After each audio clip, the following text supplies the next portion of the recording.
You are very welcome back to the Men We Are podcast. If you're new to this show, my name's Kieran, and it's a pleasure to have you along. This show really focusing on men's problems from another man's point of view. Hopefully helping some of you to think more about some of your issues, get things off your chest. Maybe just a soundboard for representing some of the problems you're having that I share, certainly. So on the last episode, I left you with a question. Well, it wasn't a question. It was kind of our next jump off point, and it was the challenge of staying present when life is pulling us away. So there is like a particular kind of absence that it doesn't actually look like leaving. It's more like you're there, just you're a bit vacant because you haven't arrived. Your body's in the room. You know, your phone's there. You might have even put it on the table to say, oh, I'm not touching my phone. I'm involved. I'm in this moment. And your calendar and your schedule, your time is technically clear, but your attention it's already 10 minutes ahead. And for a lot of men, that is actually what distance looks like now. And it's not particularly dramatic or obvious. It's just, you know, we feel a bit stretched and almost stretched too thin. So to give it a bit of context, men have always carried distance, certainly until very, very recent history when the home dynamic has changed, with both genders actively being part of the workforce. And this isn't a bash about women's rights or anything. It's just, you know, our roles have changed slightly, but men haven't had the opportunity to catch up with that. So work always pulled us away. Responsibility was pulling us forward. Things like travel, duty, providing for the home, all of it created space between where we were in those roles and where we were needed, which was maybe emotionally part of the home. So that part isn't new. What is new now is that the pull never turns off. And I mean, because men in society, because both genders are now actively part of the workforce, it means when we come home, we're expected to also actively be part of the home. And really, if you think about it, certainly in Western cultures, that's only been the case for like the last 100 years. So in 3 generations, things have completely changed and men just haven't really caught up with that development. So there's no clear line anymore between working and being home. And I'm not for a second saying we need to go back 100 years. You know, I work all week, and on a Friday afternoon, I come home, I dump the money on the table, and the wife takes the money and she runs the household for the week. Not at all. But interestingly, there are some cultures, like in Japan, where there are still pockets with those very traditional male-female roles. And the point is that the husband literally comes home and gives all his money to his wife, and he gets an allowance. And the allowance actually has a name. It's like okazukai, and it's so common in those areas where there's those old-fashioned roles still exist. And it obviously has me thinking, I do wonder how happy the men in those societies are, because honestly, perhaps they're really happy because there's another layer of complexity removed. They know that their role is to go and get the money, and her role as the wife is to run the household and spend the money. But equally, perhaps they're miserable as they feel like a child, and, you know, they're therefore emasculated because of, you know, just handing over all of the bread that they've won. I think it's interesting to consider. I don't know too many Japanese people to ask them, but maybe there's a few lads at the rugby club I could ask if they know anything about it. But with those role changes, everything now overlaps, and slowly and without meaning to, we now have to kind of learn to be everywhere, which means we're never fully anywhere. And it pains me, of course, to say this, but women are so much better, or at least they're more emotionally adept than we are as men. So even though it's common for women to work now, they are better equipped for the emotional draws of home life, where men, we simply aren't. And we try to take the logical route to everything as a coping strategy. And this creates something subtle but pretty powerful, and it's not absence, but more like a partial presence. So you're in the room, but you're not really in the moment. And that is exhausting. And it's exhausting in a way we rarely talk about, because work is usually where this starts. And it's not because work is a bad thing. It's because work gives men something they deeply value. And I certainly agree with this. And it's purpose. And it's a chance to show how competent we can be. And most importantly, a sense that we matter somewhere. You know, what we're doing has an effect. And as a result, for a lot of men, and I definitely include myself in this, work is where we feel most solid, even though we could be having that same valuable effect at home if we were more present. But our brains just, we don't draw that conclusion often enough. So the problem is that work doesn't just take time, it takes attention. And all that purpose and showing our competence, it has a mental loading. And attention is what presence is made of, or at least where it gets directed. So even when we leave the office, you know, pack the tools in the van, in my case, come home after a trip, the decisions we made on our days at work, the pressure, the unfinished loops, they're all going to come home with us. So we're home, but we're not quite settled. There's like this underlying agitation. It's trying to take that attention back. You know, it's trying to steer our attention to the place we feel safest. So a really close friend of mine is a professor of English, and to say she is switched on would be an understatement. But what is really important about me mentioning her is she's incredibly honest, off the back of which she critiqued the first few episodes of this show. And she told me I need to tell more personal stories to give context to the concepts that I'm working through with you. So, as I am on a journey of growth, instead of my traditional response of saying, yeah, thanks for that, which, again, coping strategy, defending myself, I have considered it. And of course she's right. And I'm sure we all know someone like her. They're those annoying people that are always right. And the reason she is right is this entire show is about men getting in touch with some of their emotions or being happy to open up a little, which means in the same way that, like, what's a good example? The same way at a party, everyone wants to dance and they just need someone to go first. By me telling you some of my stories about my life and opening up, hopefully it encourages you to do the same.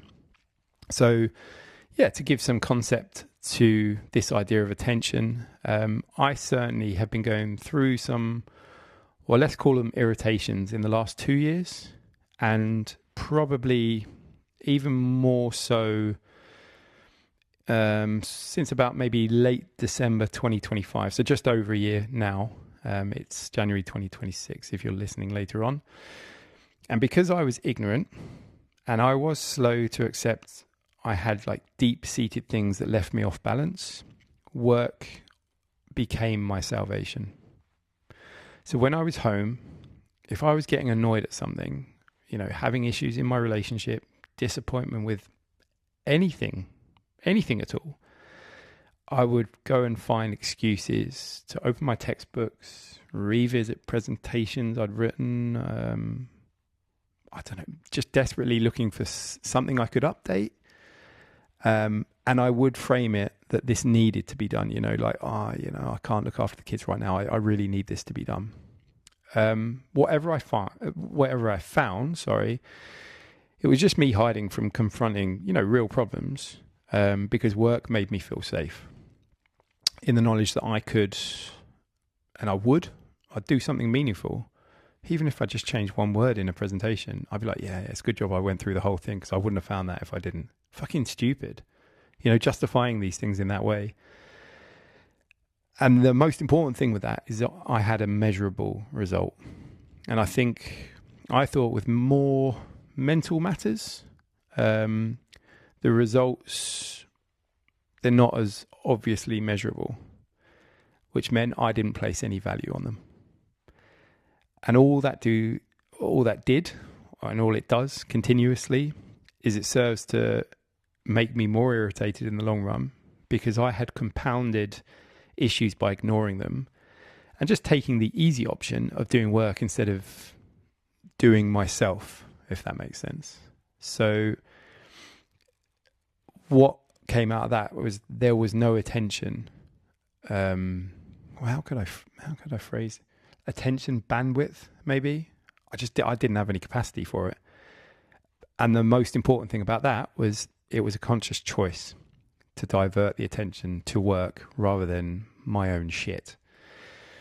So for me as well, as a pilot, travel adds another layer. I literally mean traveling, being away from home. And some of you guys, like truck drivers, guys in the military, you can all speak to this truth.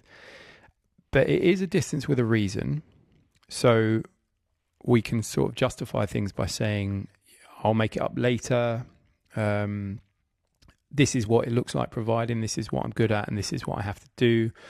Or perhaps, and certainly for me, the scariest one of all is, and the reason it's scary is I believe it when I say it to myself, this is temporary. And sometimes all of that is true. We can make it up.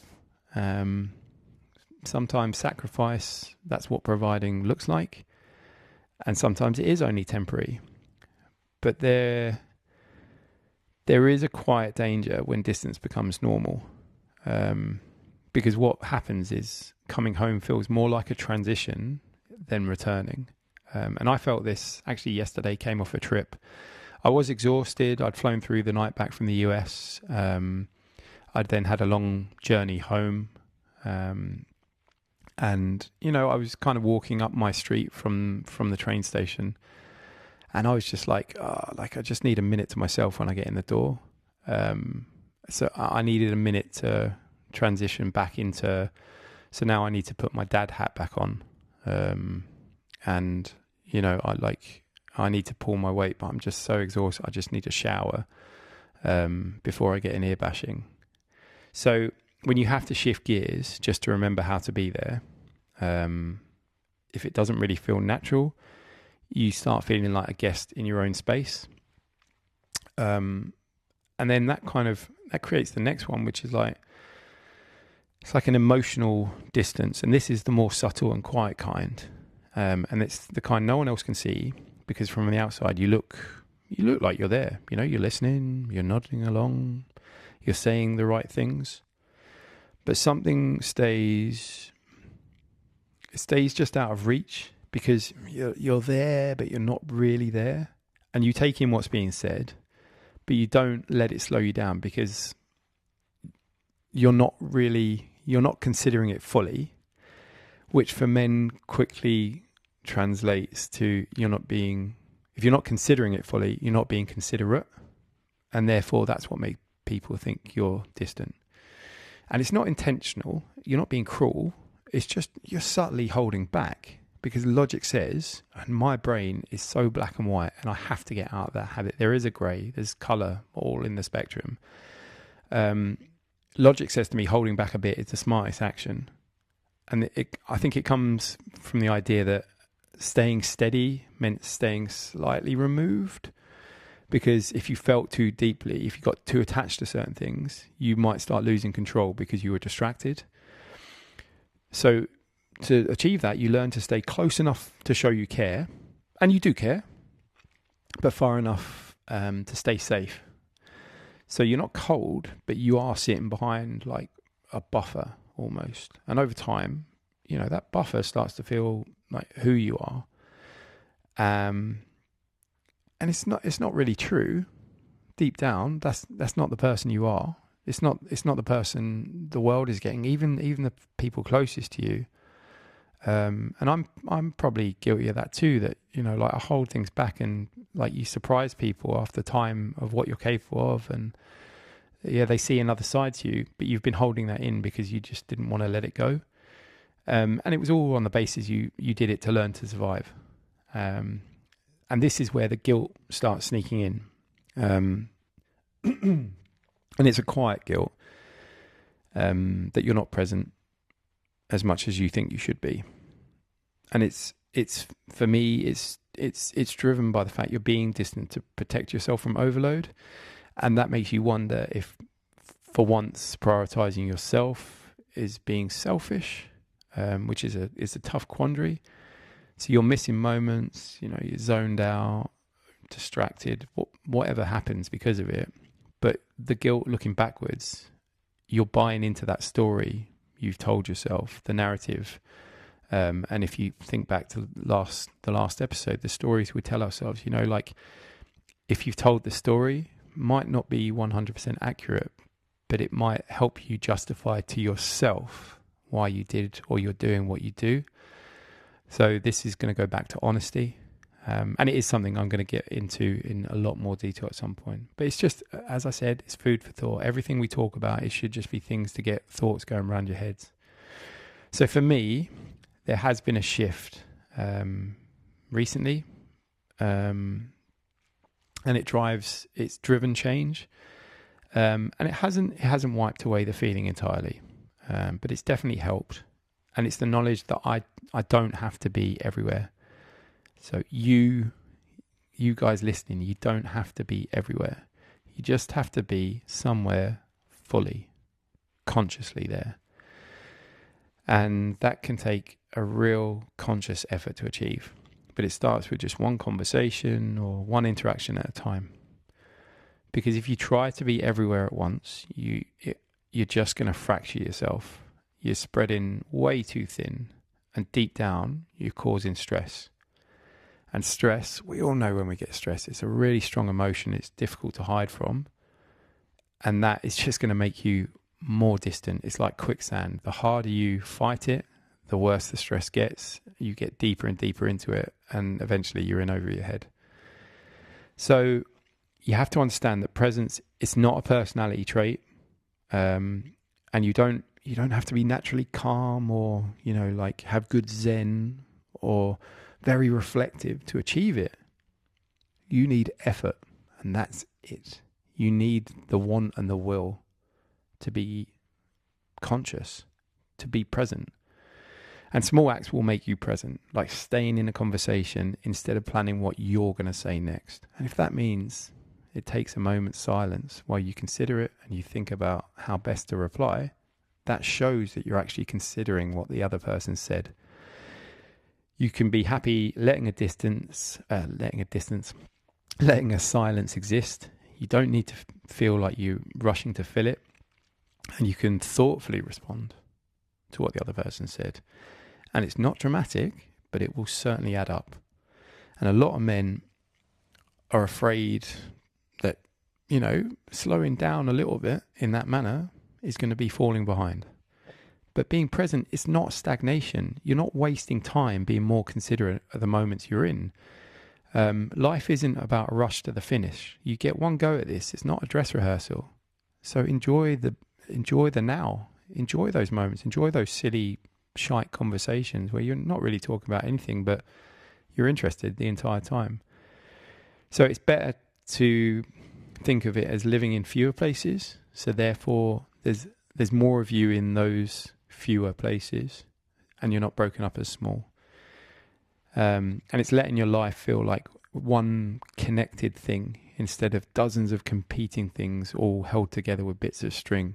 So instead, there's less fractures, and they're able to be held together by stronger bands of rope instead of thread-like strings. So maybe this is what growth looks like now. You don't have to spend the entire time hustling. It's not a case of proving yourself, but you are learning how to stay a bit more still and give attention to the moments you're in, so that you become more reliable without being distant. And that way you get to carry responsibilities without being consumed by them. But of course, a standard health warning here.